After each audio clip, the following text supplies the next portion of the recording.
بسم الله الرحمن الرحيم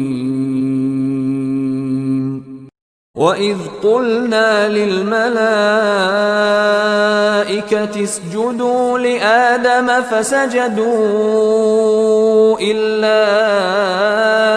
إبليس أبى واستكبر وكان من الكافرين وقلنا يا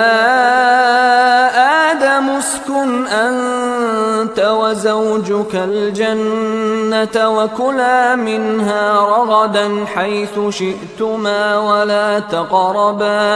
ولا تقربا هذه الشجرة فتكونا من الظالمين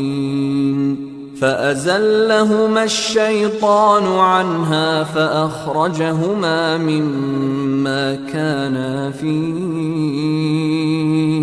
وقلنا اهبطوا بعضكم لبعض عدو